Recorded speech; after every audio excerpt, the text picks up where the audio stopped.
Okay, class. So we're going to discuss topic about employee benefits. Okay, guided by Accounting Standards PAS 19.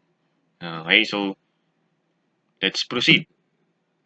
So define muna yung employee benefits. Sabi dito, employee benefits are all forms of consideration given by an entity in exchange for service rendered by employees or for the termination of employment.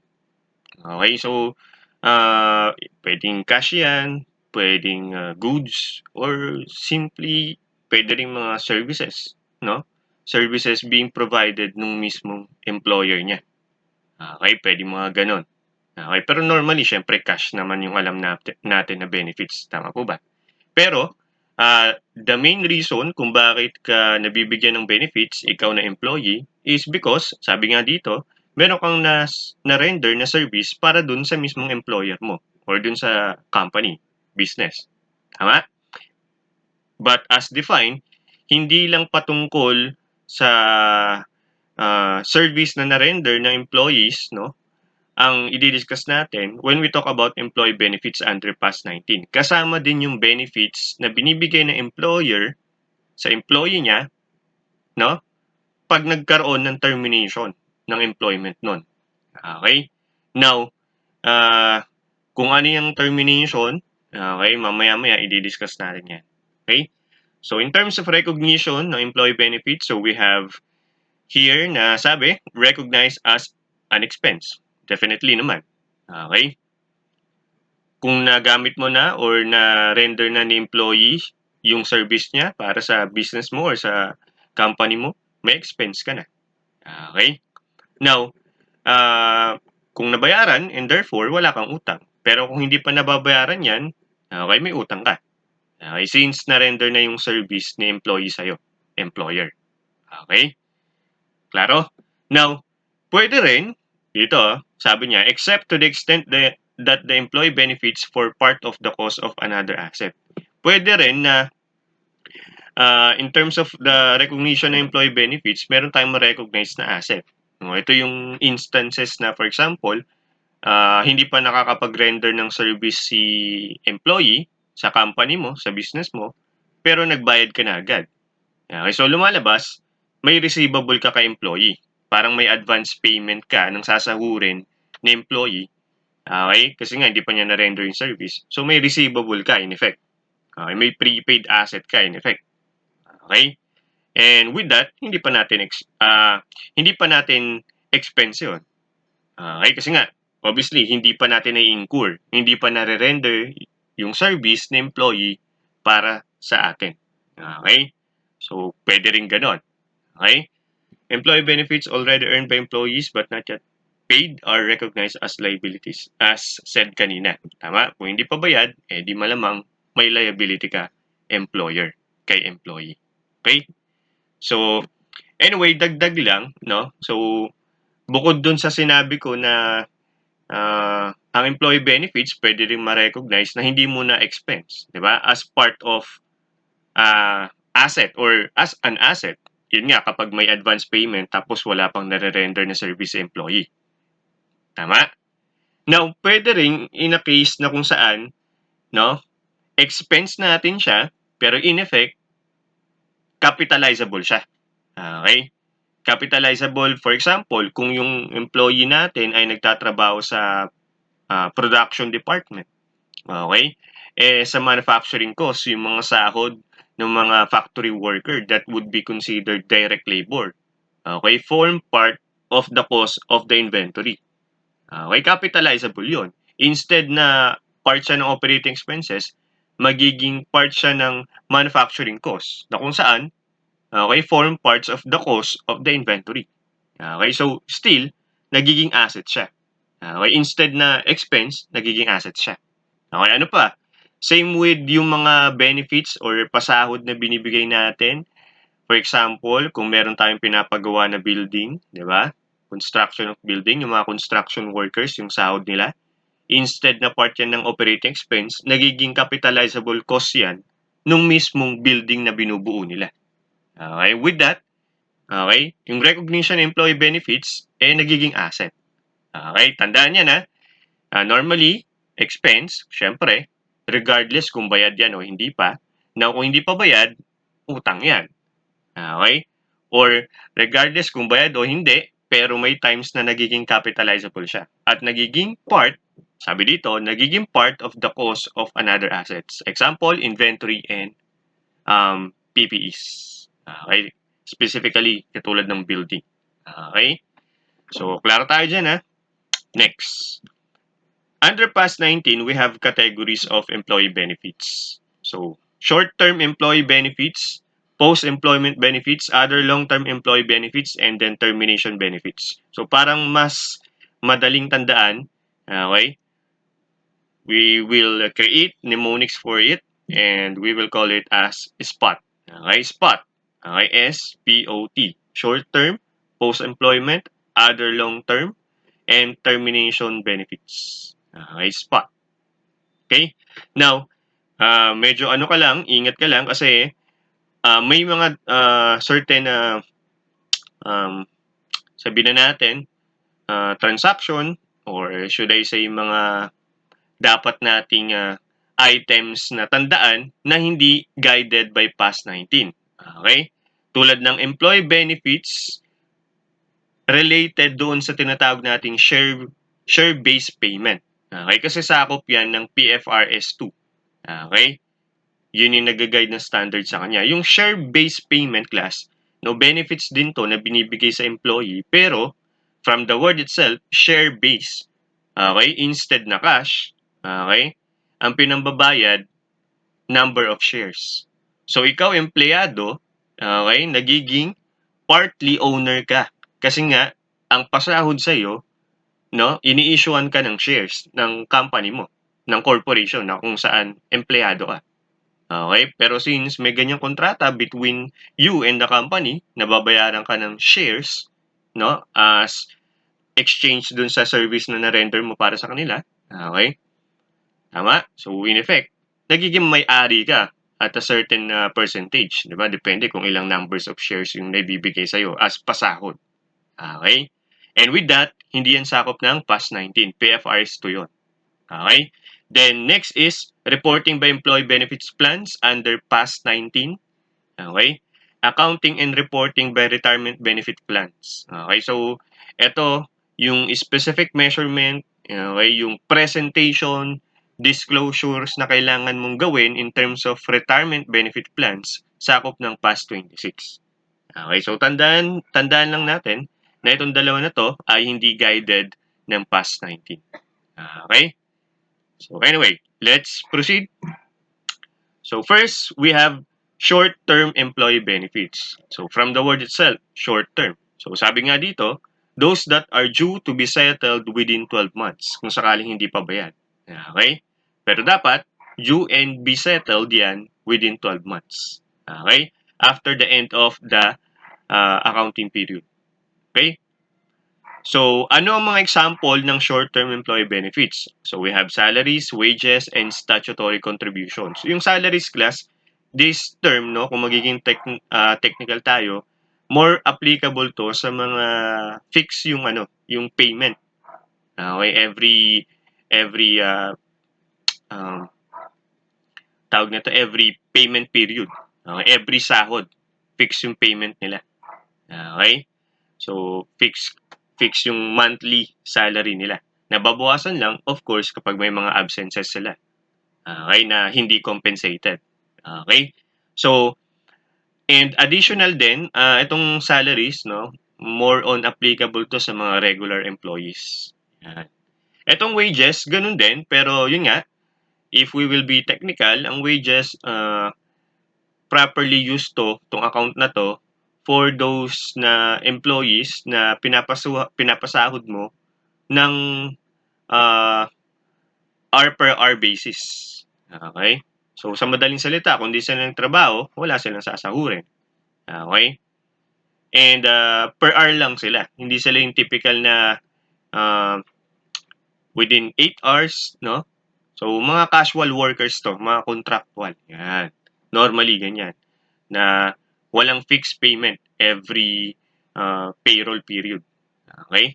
So, In comparison, salaries, normally for regular employees account yan. Wages for mga casual or contractual workers yan. Okay? Yung statutory contributions, ito yung alam natin. Okay, PhilHealth, Pag-ibig, SSS, okay, part din yan ng employee benefits. Annual leave and sick leave, take note, paid annual leave and sick leave. Okay, kasi binibigay ito, class, syempre normally kapag ikaw ay regular employee na. Okay, may annual leave ka or vacation leave and sick leave. Na kung saan, syempre kung may sakit ka, hindi ka makakapasok, pero still bayad ka. Kaya nga sinabi ditong paid. Or kaya, gusto mong magbakasyon kasi masyado kang stress, since meron kang vacation leave, you avail that, okay? And kahit hindi ka pumasok, hindi ka nagtrabaho, still may sahod ka pa rin. Okay, tawag natin doon, syempre, short-term employee benefits din. Okay? Kasi normally naman yan to be consumed within 12 months after the end of the accounting period. Okay? Then we have letter C, profit sharing and bonuses payable within 12 months. Okay? Etong bonus class, so isipin mo yung typical 13-month, di ba? Typical yan sa lahat, basta regular ng empleyado. Okay, regardless kung anong position yan. Maparank and file man yan or nandun sila sa management position. Okay, may bonuses yan. And yung mga hindi required ng law, ng mga bonuses katulad ng mid-year, di ba? Performance bonus, yan. Kasama din yun dito as short-term employee benefits. Pero take note, dapat due to be settled yan within 12 months para masabing short-term. Okay? Etong profit sharing, okay, another employee benefits, literal, may share ka doon sa profit ng company. Ikaw, empleyado, may share ka doon sa profit ng company. Okay, depende yan, syempre, sa kontrata nyo. Okay? And naka-indicate doon how much is the percentage of your share. Okay? And to be realistic, class, itong profit sharing mechanism na to as part of the employee benefits, binibigay lang yan sa mga sa mga empleyado na may management position. Okay, mga middle management position up to the top management position. Sila lang yan. Okay? Yung kadalasan nakaka-avail ng profit sharing, no, as part of their benefits. Okay, ano pa? So we have non-monetary benefits. So aside from cash, no, binibigyan ka ng mga goods. Okay, katulad ng housing. Okay? Car. Okay? Tawag nga natin dito if we talk about tax. Okay, fringe benefits. Okay, pero again, etong mga ganitong klaseng privileges, no, or goods na binibigay sa empleyado ay para lang sa mga management position ulit. Okay, mga nasa management position. Okay? Free or subsidized goods, yan, pwede na yan. Rank and file and management, binibigyan din yan. Or kung hindi man subsidized goods, yung mga, for example, libreng pagkain, okay, libreng ayuda, yan, sabihin na natin, every year may ganyan na sistema yung business. Part of employee benefits din yan. Maaring damit, maaring pagkain, okay? Now, kung hindi naman goods nga, pwedeng service. For example, every year, no, sagot na empleyado, ng employer mo yung papa-check up, no, pag may mga nararamdaman, okay? Tapos, in terms of paglilinis, no, dental service, yan, okay, or bubunutin ng ngipin, pwede rin as part of the employee benefits na pwedeng ibigay nga sa'yo ng employer mo. And with that, lahat yon normally sakop ng short-term employee benefits. Okay? Tama po? So, ang keyword natin dapat within 12 months, no? Para masabi natin short-term employee benefits yan. Okay? Pag hindi, so alam na natin na long-term yun. Okay? If beyond 12 months. Pero mamaya pupunta tayo dyan. Okay, next. Yan. Unpaid short-term employee benefits at the end of the accounting period shall be recognized as expense or part of the cost of another asset and as an accrued liability. Okay tayo dyan. As explained kanina. Any short-term benefits paid in advance shall be recognized as prepayment to the extent that it will lead to a reduction in future payments or cash refund. Okay, so yun nga, kung sakali no, wala pa namang dapat bayaran si employer pero nagkaroon na ng advance payment, okay, bumali si employee, di ba? So, prepayment para sa side niya, na kung saan, from time to time, pwede niya i-recognize as expense kapag nakapag-render na ng service yung empleyado. Or kung hindi naman, totally, no, parang lumalabas utang talaga yan ni employee, okay? Babayaran ni employee from the time na magkaroon na siya ng pera. Okay, pwedeng ganon. Okay? Then, short-term benefits are recognized periodically, of course. An entity may compensate, eto na, employees for absences for various reasons such as vacation, holiday, maternity, or paternity, and sickness and short-term disability. Okay, so ito yung mga tinatawag natin kahit hindi ka pumasok, okay, because may sakit ka nga, hindi ka pumasok kasi holiday, okay, hindi ka nakapasok kasi nga, ikaw ay malapit ng mga anak dahil buntis ka, or ikaw, kung ikaw yung lalaki, no, manganganak yung misis mo, so hindi ka pumasok. Pero still, okay, bayad ka. Tawag natin doon mga compensated absences. Okay? It's part of uh it either a requirement by the law, okay? Or as part of the business policy. Pero syempre, no, if we will be realistic, at minimum sinusunod syempre dapat nung employer kung ano yung nire-required ng batas. Then nasa kanila nila, nasa policy na nila, no? Nasa practice na nila kung dadagdagan nila yon in favor for employees, their employees. Diba? So anyway, let's proceed. Yan. We have entitlement to paid absences may either be pwedeng accumulating tsaka non-accumulating. O, sisimplihan lang ni sir.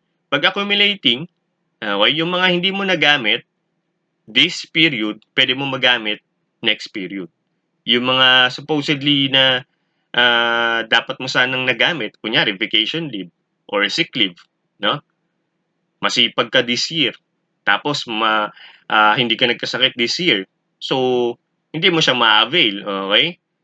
Ayaw mo magbakasyon, so wala kang ginamit na vacation leave, wala ka rin nagamit na sick leave kasi hindi ka naman nagkasakit. Okay? Let's say 5 yan, 5 vacation leave, 5 sick leave, hindi mo nagamit this year. Okay, that leaves, no, compensated absences supposedly, no, hindi mo nagamit, since accumulating siya, next period mafo-forward siya. So kung ganun ang policy ng business, no, 5 vacation leave, 5 sick leave, okay, hindi mo nagamit this year, okay, so next year, mag-accumulate yon. Okay, so kung next year, magkano ng vacation leave mo? Okay, every year 5 vacation leave, then 5 sick leave.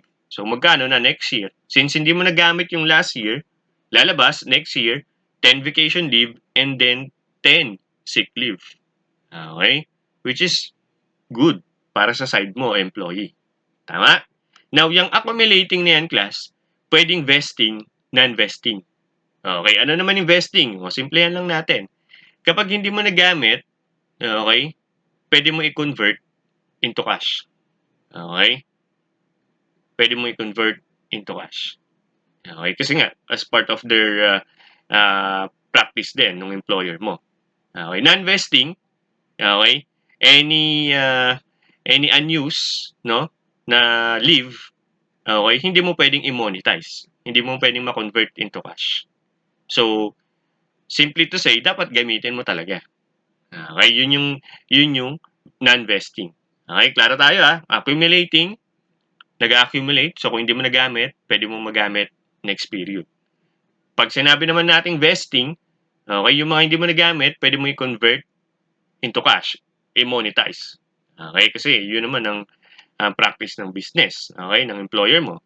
Or kung non-vesting sila, okay, though accumulating yan, okay, naiipon nga, pero hindi mo pwedeng i-monetize. So, you have to use it talaga. Okay? Para mapakinabangan mo, syempre. Okay? And letter B, non-accumulating. So, of course, kung hindi mo nagamit this year, hindi na yan mag-carry forward next year. So, no choice ka, dapat gamitin mo ngayon. Okay? Kung hindi mo talaga magagamit, forfeited na yan. Okay? Tama? So, hindi siya mag-accumulate for the next year. Okay? Next, klaro tayo dyan Okay, so same lang din to, no? Halos same lang din yung class. Move na tayo. So, illustration tayo.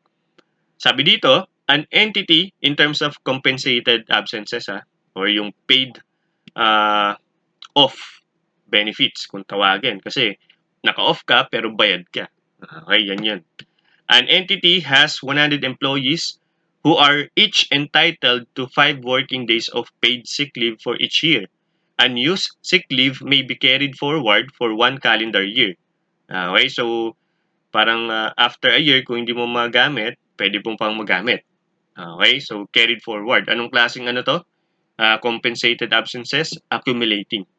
Okay, tapos, ano po sabi?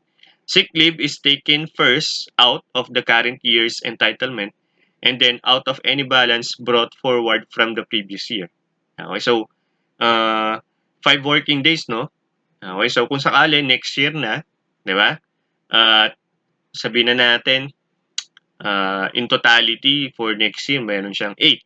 Okay? Yung 8. So, yung 8 doon, out of the 8, okay? Yung yung 5 doon, syempre pertaining to the current period. Okay? Yung 3 doon, coming from previous period. Yun yung ibig sabihin niya dito. Okay? So, next. At December 31, 2021, the average unused entitlement is 2 days per employee. Okay? Then the entity expects, based on the past experience, which is expected to continue, that 92 employees will take no more than 5 days of paid sick leave in 2022, and that the remaining 8 employees will take an average of 6.5 days each. Okay? So, to point out lang class, no, magkano yung magiging recognizable liability ng business? Sabi dito, the entity expects that it will pay an additional 12 days of sick pay as a result of the unused entitlement that has accumulated at December 31, 2021, 1.5 days each for 8 employees. Therefore, the entity recognized a liability equal to 12 days of sick pay. Paano nangyari yun, sir? Okay, paano na-determine na ang magiging basis ng recognition ng liability equals dun sa 12 days, no, na sick leave? Okay? So, obviously, kaya nakuha yung 12 days of sick pay, no, na babayaran is because of 1.5 each for 8 employees. So, 1.5 times 8 is 12. Tama? Now, paano naging ganun yung ano natin, yung sagot natin? Take note, basahin natin, no? The entity expects that based on the past experience, no, out of the 100 employees daw, 92 will take no more than 5 days of paid sick leave in 2022. Okay?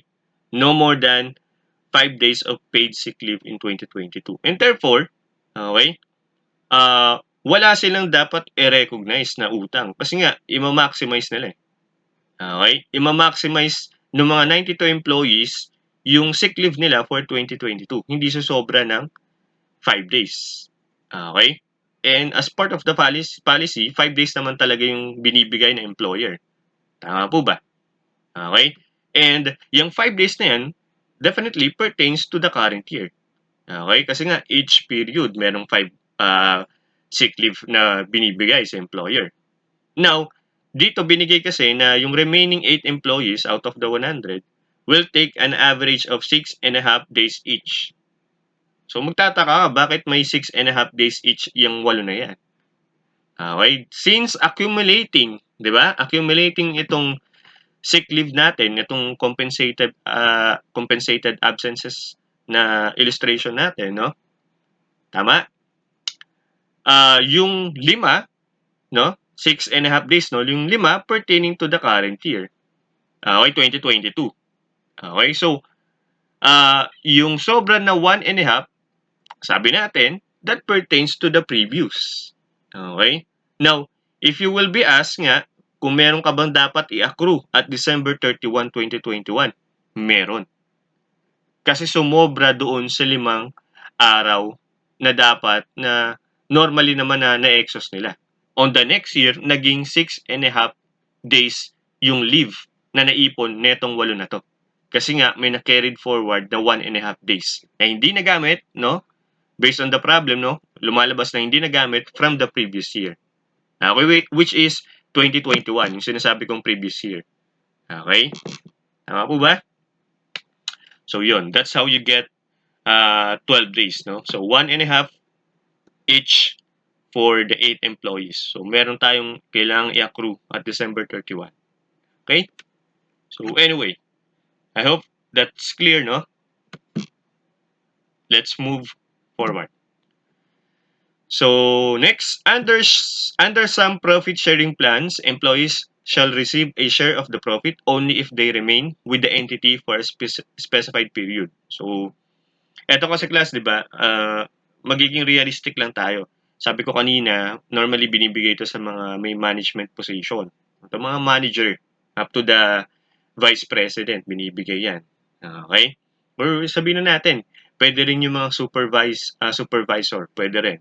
Okay, may mga ganyang employer din na binibigyan ng profit sharing, yung mga may ganyang position.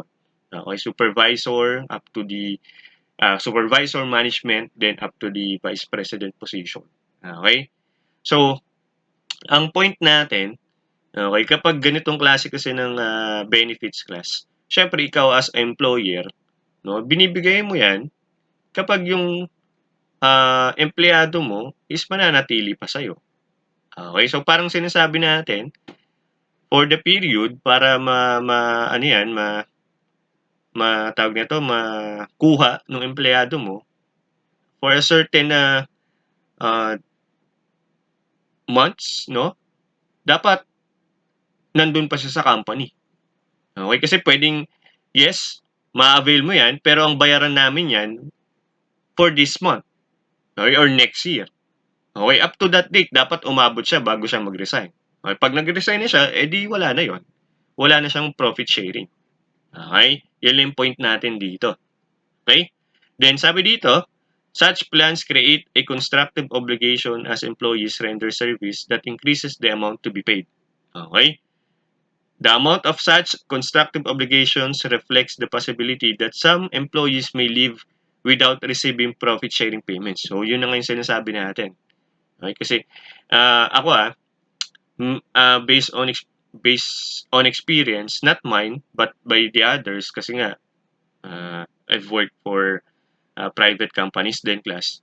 So, alam ko din, nababalitaan ko yan in terms of benefits, no? Yung manager, yung immediate ko, which is in a managing position, okay, may mga ganyan silang profit sharing. Okay? For example, this year, kumita ang business, so may shares sila. Okay? Pero hindi nila agad-agad makukuha yun. Okay? Bibilang pa ng 1 taon. Okay? After the period kung saan nagkaroon ng profit. Okay? So, with that, may possibility nga na kung sakali, no, kung sakaling ang hindi umabot doon sa kung kailan babayaran yung profit sharing, yung mismong supposedly na dapat makareceive ng profit sharing na yan dahil nag-resign na siya, okay, hindi siya makakuha. Okay, and with that, dapat hindi natin i-consider yon as a company, hindi natin isasama yung mga possible employees na magli-leave, okay, in determining the benefits out of the profit sharing scheme. Hindi natin sinasama yon yung mga employees na possible mag-leave. Okay? So, anyway, the entity shall recognize the expected cost of the profit sharing and bonus payments when and only when. Okay, sinasabi lang niya yung characteristics ng liability dito eh. Okay, which is, alam naman na natin yan. Okay? Estimated reliably yung obligation, then may present legal or constructive obligation na meron nga mangyayaring payment. Okay na tayo dyan. Dito na lang tayo. If profit sharing and bonus payments are not due wholly within the 12 months after the end of the reporting period in which the employees rendered the related service, those payments are other long-term employee benefits. So, ito nga yung sinasabi natin, if this profit sharing plan or profit sharing benefits is to be paid beyond 12 months, instead na short-term siya, long-term ang magiging classification natin. Okay? may mga ganyan, no? Parang iniipon muna bago bayaran, okay, ng employer. So sabihin na natin within 3 years, yung mga profit sharing mo kada taon for the past 3 years. After 3 years, saka natin babayaran yon. So, in effect, accumulated siya. Pero in effect, since after, ano pa siya, 3 years bago mo ma-receive totally, okay? Tama? Nagiging long term ang obligation natin. Pero ang matalinong ano nun class, kung iisipin mo, kung nasa side ka ng employer, ang matalinong ano nun, diskarte kung bakit naging ganun, is ayaw mong pag-resignin yung mismong employee mo, okay, within 3 years period. Okay? Kasi syempre, gusto natin na magamit yung service niya eh. Okay? As a manager, okay, kung ano mang function niya. And alam naman natin na nandun na siya sa ano eh, nandun na siya sa position na kung saan nakakatulong siya for the business, for the company kasi nga manager siya in effect. Okay? So dapat yung concern niya para paluguin yung business, no, as if siya din yung may-ari, nandoon. That's why ayaw nating mawala yung ganyang klaseng empleyado. In effect, indirectly, kung may ganung profit sharing plan ka, no, na dinedelay mo yung pagbayad, parang after 3 years pa bago makuha, okay, nakakatulong para i-ano natin sila. Tawag na, i-retain natin sila sa company natin. Okay? Pero yung sinasabi nga natin, in terms of classification, long term na ang magiging treatment doon. Okay, klaro tayo dyan ha. Next, so may illustration lang tayo about profit sharing plan. A profit sharing plan requires an entity to pay a specified proportion of its net profit for the year for employees who serve throughout the year. If no employees leave during the year, the total profit sharing payments for the year will be 3% of the net profit. The entity estimates that the staff turnover will reduce the payments to 2.5% of the net profit. Okay, kasi nga may kino-consider na may mga empleyadong aalis. Okay? Tama? So, from 3%, okay, kasi yung 3% without consideration doon sa mga pwedeng umalis during the year. Yung 2.5% may consideration na.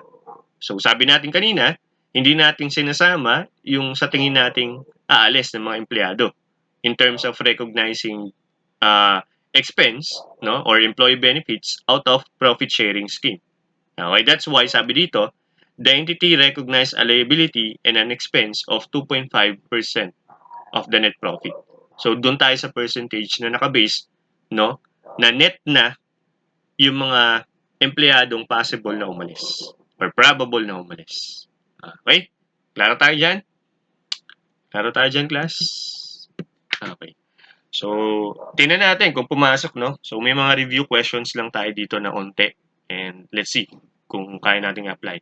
Class, if you want to answer it alone, no, bago nyo malaman yung tamang sagot, you may pause the video para at least malaman mo talaga kung may natutunan ka sa mga pinagsasabi kanina ni sir.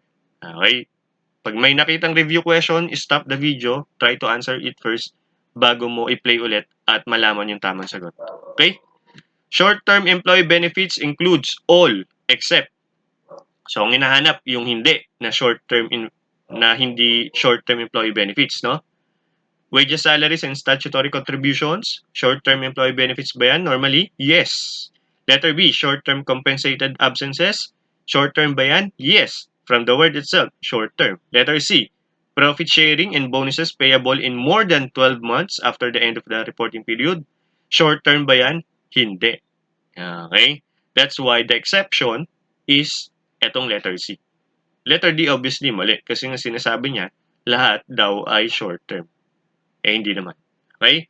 So, the exception or yung hindi short-term, yung letter C. Okay? Next, which of the following is not characteristic of short-term employee benefits? No actuarial assumptions are required to measure the benefit obligation. There is no possibility of any actuarial gain or loss. Short-term employee benefits are payable no later than 12 months after year end. Short-term employee benefits obligation are measured on discounted basis. Take note, ano ang tanong? Not characteristics. Okay, so dapat, ang sabihin niya dito, okay, or should I say, ang hanapin mo dito, yung something na magti-trigger sa'yo, no, na hindi short-term ang tinutukoy nito. Okay? No actuarial assumptions are required to measure the benefit obligation. That is an indication na short-term employee benefits yan, class. Bakit, sir? Kasi ang actuarial assumptions pertains doon sa mga long-term. Pag mayroong actuarial assumptions pertains doon sa mga long-term employee benefits. Now, in detail niyan, maya-maya, di-discuss natin. There is no possibility of any actuarial gain or loss. Okay? So, in relation again sa actuarial assumptions, na alam natin na connected sa usapang long-term employee benefits. Okay? Kaya ka nagkakaroon ng actuarial gain or loss kasi may actuarial assumptions. Na ang actuarial assumptions related para sa mga long-term benefits. Tama? Employee benefits. So, okay? Tama na yan ay short-term kasi there is no possibility. Okay, short-term ang tinutukoy niya. The same with letter A. Walang actuarial assumption, short-term din yon. Okay? So letter C and D na lang ang pwede nating maging sagot as not characteristic ng short-term. So ano dito? Okay, so the correct answer would be letter D as in dog. Okay? Yan yung hindi characteristics ng short-term employee benefits. Yung letter C, characteristic yan. Sabi niya dito, short-term employee benefits are payable no later than 12 months after year-end. Ibig sabihin, within 12 months. Alam naman natin pag within 12 months, short-term yan. So therefore, characteristic yan ng pagiging short-term employee benefits. So ang natitira, yung letter D. Yan yung not. Okay, characteristics ng short-term employee benefits. Long-term kasi yan. Bakit? Short-term employee benefits obligation are measured on a discounted basis. Kapag sinabi nating discounted basis, class, in connection yan sa pagdetermine mo ng present value na magiging future payments mo para dyan sa liability. Future payments, ibig sabihin, hindi lang isang period. Marami pang period. Higit sa isa. Okay? And higit sa isa means higit sa 12 months. Okay? And therefore, long-term yan. Tama? Tama? Okay, so the correct answer for this, letter D, as in dog. Next. What are compensated balances? A. Unpaid time off. B. A form of healthcare. C. Payroll deduction. D. Paid time off. O sabi natin kanina, compensated absences, no? Or balances. Okay? So, kahit absent ka, bayad ka. Okay, so ito yun. Letter D. Paid time off. Kahit naka-off ka, okay, bayad ka pa rin. Letter D. Okay? Next. These are compensated absences that are carried forward. Okay, carried forward. Alam mo na yan. And can be used in future periods. And the employees are entitled to a cash payment. So, pwedeng i-monetize for unused entitlement on leaving the entity. Answer? Okay? Siyempre, mababawasan yung choices mo. Since carried forward yan, alam nating accumulating yan. So, either A or B na lang. Okay? Sabi natin, pag vesting, yun yung pwedeng convert into cash na monetize. So, the correct answer is letter A, accumulating and vesting. Non-vesting, of course, okay, hindi mo pwedeng i-monetize yung mga unused leaves mo. Okay, so the correct answer again, letter A for this question. Klaro tayo dyan, ha? Klaro tayo dyan. Okay. Obviously, class, no? Other long-term employee benefits ang nakikita nyo dito. So, nilaktawan natin yung post-employment benefits. Kasi spot yan, di ba? Spot, short-term, then post-employment, other long-term, and termination benefits. Huli natin yung post-employments kasi may mga computation doon na medyo challenging. Kaya, para concentrated tayo. Okay? So, dito muna tayo. Other long-term employee benefits. Anong sabi dito? Are employee benefits other than short-term employee benefits, post-employment benefits, and termination benefits. These are benefits that are not expected to be settled within 12 months after the end of the reporting period. So, kumbaga, residual definition ng short-term. Okay? Benefits. Examples of other long-term employee benefits are long-term paid absences such as long service or sabbatical leave. Okay? That is considered long-term employee benefits. Itong sabbatical leave class, ito yung hindi ka magtatrabaho, okay, doon sa company, hindi mo gagawin yung normal na ginagawa mo doon sa company. Okay, as part of the benefits nga na binibigay sa'yo ng employer, okay, magli-leave ka for some reason. Okay, since long term ang ano niyan, no? Ang long term ang impact niyan. Normally pag sabbatical leave kasi that that relates to kunyari mag-aaral ka, mag-MBA ka, or kaya yung employer mo pinadala ka sa ibang bansa para mag-train in relation to your job or para mag-upgrade yung career mo. Okay?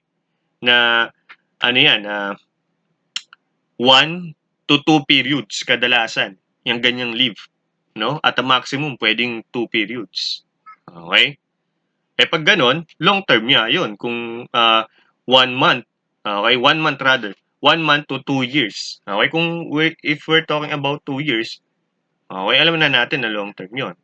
Sa totoong buhay kasi pwedeng 6 months lang. Okay, hindi short term lang yun. Okay? Pero normally kasi, kung mga ano talaga yan, mga training lalo na, para ma-upgrade yung career mo at makatulong din in effect pagdating sa company mo. Okay? Na umaabot ng 2 years kasi nga MBA yan. Okay? So, sabbatical leave tawag natin doon and considered as long-term employee benefits. Okay? Pero sinasabi ko na ang sabbatical leave, hindi lang always long-term. Okay? Pwede rin short-term yan. Kadalasan lang siya nagiging example ng long-term. Okay? Because of studying, travel, training, etc. Okay? Jubilee or other long-term service benefits. Okay? Ito yung kunyari binibigyan ka ng awards or sabihin na natin some cash, no? Out of the um, years of service na naibigay mo na sa company at still nagtatrabaho ka pa rin. Yun tawag natin doon. Yung parang mga anniversary awards, no? Years of service awards. Okay, 15 years, 10 years, 20 years, 25 years, yan. So, yun yung jubilee na sinasabi natin. And that is normally part ng long-term employee benefits ngayon. Okay? Long-term disability benefits. So, obviously, kung sakaling may mga nangyaring aksidente and naging disabled yung empleyado, ang impact para magpagaling, kailangan ng mahabang panahon. Okay? Kung may ganyang klaseng benefits or tawag na ito, provided service, no, para diyan sa mga gagastusin para makapag-recover ka ng tuluyan, yung employer mo may mga ganyang binibigay sa employee, okay? So, masasabi natin na long-term employee benefits nga yan. Okay? Ano pa? Profit sharing and bonuses. So, beyond 12 months, alam na natin yan, long-term. And other deferred compensation payable beyond 12 months considered as long-term employee benefits. Okay? And then, ano pa sabi niya dito? Other long-term employee benefits are accounted for similar to defined benefit plans, except that all components of defined benefit cost is recognized in profit or loss, including remeasurements of the defined benefit liability or asset. Okay. Siguro hindi mo pa masyado makonect kasi nga nagbanggit na siya dito ng defined benefit plans. Okay, na kung saan connected yan sa post-employment benefits class. Okay, so hindi ka makarelate. Now, ito lang para mabilis. Ang mamaya in terms of discussion ng post-employment benefits, may mga ma-earn or mare-recognize na loss or gain, depende syempre sa situation, yung company. Now, out of that loss and gain, depende yan kung anong klaseng loss or gain yan. Okay? Meron doon na loss na pwedeng i-report sa income statement or yung profit or loss section. Meron doon mga gain or loss na as required by the standard, di ba? Nire-report siya or dapat siya i-report under OCI, Other Comprehensive Income. Okay? Pertaining yon sa post-employment benefits or defined benefit plans. Okay? Ang sinasabi lang niya dito, kung may mga ganyang similar, no, transaction, as if parang post-employment benefits nga siya, pero long-term employee benefits lang in actual naman talaga, okay? Any gain or loss, okay, hindi na natin pag-isipan kung OCI man or sa profit or loss section dapat i-report. Bagkus lahat 'yon pertaining sa profit or loss section. Lahat 'yon babagsak sa income statement. Okay? If we are talking about long-term employee benefits. Okay? Again, ibang usapan pag post-employment yan. Okay? Pwedeng income statement or OCI. Okay? So, saka mo na yung intindihin maya-maya. Okay? So, klaro tayo dito sa other long-term employee benefits, ha? Next, termination benefits. These are provided in exchange for the termination of an employee's employment as a result of either entity's decision to terminate the employee's employment before the normal retirement date. Letter B, an employee's decision to accept an offer of benefits in exchange for the termination of employment. Okay. Pag sinabi mong termination benefits class, benefits yan na binibigay mo sa empleyado mo